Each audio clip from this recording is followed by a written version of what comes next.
"That silk is far too fine for you," the shopgirl said, and snatched the bolt of pale rose from beneath Georgiana Vere's fingers as though her touch had soiled it. The Duke of Ravelmoor had come to the Modesties only to settle his sister's account, and he had paused near the door with his hat still in his hand when the words cut across the warm, candlelit room. He did not, as a rule, attend to the chatter of dress shops. But there was a particular cruelty in the girl's voice, the bright cruelty of someone enjoying herself, and Leander turned toward it before he had decided to. A young woman stood very straight in the center of the shop, surrounded by towers of folded fabric that caught the candle flame and gave it back in shimmer, emerald, dove gray, a rose the color of the inside of a shell. She wore a gown that had once been good and was good no longer, the hem turned twice, the lace at the cuffs mended with a finer hand than the lace deserved. Her hair was simply dressed, her chin was level, and though the color had gone out of her face, she did not lower her eyes. "I only wish to look at it," she said quietly. "Looking is for ladies who can buy," said one of two women seated by the long mirror, a matron in plum with a daughter beside her. Both of them turned in their chairs to watch. "Run along, my dear. Before you finger something you'll have to pay for in an honest coin you haven't got." The daughter laughed behind her fan. The shopgirl smirked and rolled the rose silk away along the counter, out of reach, with the small flourish of a card player taking a trick. Leander watched the young woman's hands. They were folded now, one over the other, very still, and that stillness told him more than any flush or stammer could have done. He had spent a life among people who performed their feelings loudly. He knew, by contrast, the look of someone holding a great deal and refusing to spill a drop of it in front of those who hoped she would. "You mistake me," she said, and her voice did not shake. "I am not buying today. Good afternoon." She gathered her shabby reticule and turned for the door, and the matron in plum said, not even troubling to lower her voice, "Imagine coming into a place like this dressed like a governess and pawing the rose. Some people have no notion of where they belong." Georgiana Vere reached the door, and the Duke of Ravelmoor was standing in it. She stopped. He saw her take in the dark tailcoat, the height of him, the signet on his hand, and he saw her decide, with the small straightening of her shoulders, that she would not be cowed by a stranger any more than she had been by the others. She inclined her head and waited for him to step aside. He did not step aside. He looked past her instead, to the counter, and said, in the unhurried voice that had quieted larger rooms than this one, "The rose silk. I'll take it." The shopgirl's smirk froze. "Your Grace?"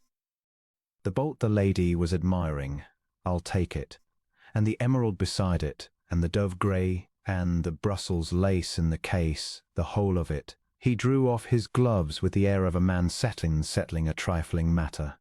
"Make it up into whatever the lady chooses. Send the account to Ravelmoor." The word moved through the shop, like a draught putting out small flames. The matron in plum half rose from her chair. The daughter's fan stopped. The shopgirl looked from the bolt of rose silk to the Duke and back as though the fabric might explain him. Georgiana Vere had gone very still indeed. "Your Grace," she said carefully, "I cannot accept." "You haven't been asked to accept anything," he answered. "You wished to look at the silk. Look at it properly." He glanced at the shopgirl, and the glance was not unkind, but it left no room for argument. "Bring it back to the lady. And a measuring ribbon. I imagine you mistook her station. You'll want to correct the error." The girl all but ran for the bolt. What followed, Leander would remember for the rest of his life with a quiet, fierce pleasure he was almost ashamed of. He stood by the door and watched the same hands that had snatched the silk away now unroll it across the counter with anxious care, watched the measuring ribbon laid against Georgiana's shoulder by fingers that trembled to be useful, watched the matron in plum gather her daughter and her dignity and sweep out into the street with her chin so high she nearly walked into a hat stand. He watched the young woman in the twice-turned gown stand amid a spill of rose and emerald and grey, the candlelight running along the silk and along the curve of her cheek, and looked not at the fabric, but at him, with an expression he could not at once name. It was not gratitude. He had expected gratitude and would not have valued it. It was something closer to worriness, and beneath the worriness a question. "You'll wonder why," he said low, when the shopgirls had withdrawn to fetch their books and pens. "I confess I do, your grace." "Because they were unkind," he said, "and because you did not give them the satisfaction. I have sat in too many rooms where the wrong people are made small. I found I had no taste for it today." He paused. "And because the rose became you, and they could see it, and that was the true offense. Not your purse, your face above the silk." The color came back into her cheeks then, all at once, and she looked down at the fabric as if she had only just understood it was real. "Georgiana Vere," she said, "my father was a gentleman. We were not always." She stopped and lifted her chin again. "I will have the gowns made, and I will repay you in time every yard. I will not be in any man's debt, not even a duke's." He should not have smiled. He smiled. "Then you'll come to Lady Harrowby's ball on Thursday," he said, "and wear the rose, and let me see the debt before I decide what it's worth." She did not promise, but on Thursday she came. The ballroom at Harrowby House blazed with 100 candles, and the chandelier overhead dropped its crystal light upon a sea of silk and feathers, and the slow turning of the dance. The Duke of Ravelmore had stood near the cold hearth for the better part of an hour, answering the great families with half his attention and watching the doors with the rest of it. He was aware that he was watched in turn. Word of the dress shop had run through the drawing rooms of the season the way such things ran, embellished at every telling, and the same set who had laughed at a poor gentlewoman over a bolt of silk now wished very much to know what the Duke of Ravelmore meant by it. He meant to show them. He had only to wait for her to come in. She came in alone, which cost her something. He saw it in the breath she took at the top of the stair, and then she was descending into the light in the rose silk, and the breath she had taken became, somehow, the room's. The gown was simple. She had chosen simply. He could see no excess of trimming, the lace at the throat exactly enough, and the effect of that restraint among so much glitter was that every eye found her and could not account for why. The matron in plum was there by a pillar. Her daughter was there. He watched them recognize the rose and recognize the girl, and not be able, for one wonderful moment, to make the two facts agree.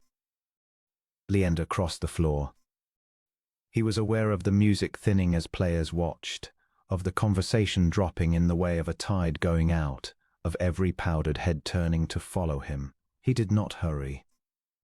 He came to the foot of the stair and stopped before Georgiana Vere, and he bowed, not the small bow to an acquaintance, but the deep bow a man makes when he wishes the whole world to mark whom he is honoring. "Miss Vere," he said, clearly enough to carry, "you wore the rose."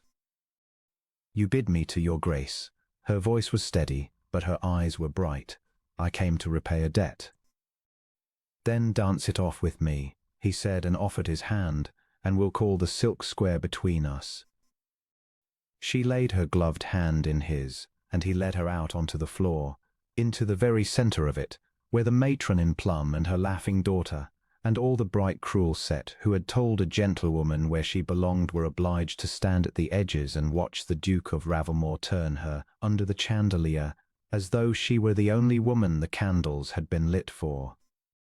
He felt the eyes. He found holding her that he no longer cared for them at all.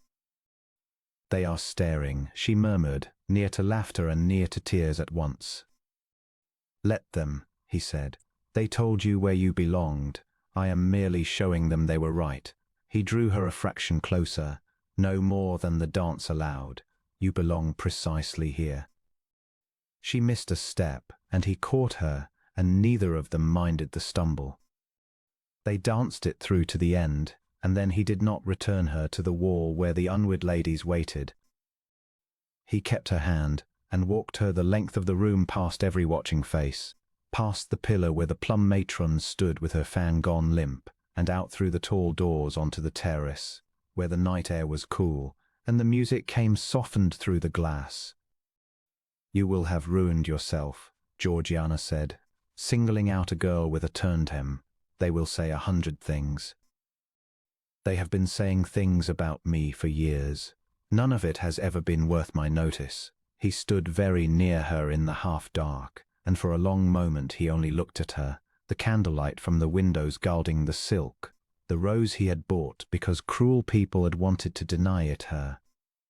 "Let me say one thing now," he went on lower, "that I should like the world to repeat. I did not buy you the silk out of pity, Georgiana. I have known pity, and it does not feel like this. I bought it because the moment I saw you refuse to be made small, I did not wish to spend another season among people who could be." Her breath caught. "Your Grace." "Leander," he said, "when we are not within their hearing, Leander." "They will never accept it," she whispered.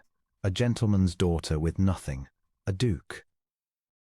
"Then they may keep their acceptance," he said, "and I shall keep you, and I believe I have the better of the bargain." He took her hand and turned it palm up in the lamplight, the small mended cuff of her glove between his fingers. "Marry me, and never finger another bolt of silk, wondering whether you may. Every rose in England is yours. I should only ask one thing in return." "And what is that?" Her voice was unsteady now, all the careful steadiness given over at last. "That you keep looking at the world exactly as you looked at that shopgirl," he said. "Unafraid. It is the truest thing I have ever seen, and I find I cannot do without it." Inside, the music rose again. On the terrace, the Duke of Ravelmoor lifted the mended cuff of her glove to his lips, and Georgiana Vere, who had been told that fine things were not for her by people who had never owned a fine thing in their lives, understood at last that she had been the finest thing in the shop, and that the only man whose opinion she would ever value had known it before she did. "Then I shall never do without you either," she said, "and they may sneer at us together, for all the good it does them." He laughed and drew her in, and they stood a long while in the gilded dark, while the great families pressed their faces to the glass, and not one of them, ever again, dared tell Georgiana Vere where she belonged. She belonged, all the rest of her days, in the warm circle of a man who had crossed a crowded room to bow to her, and who told her every morning after, in case the world forgot, that she was the finest thing he had ever chosen.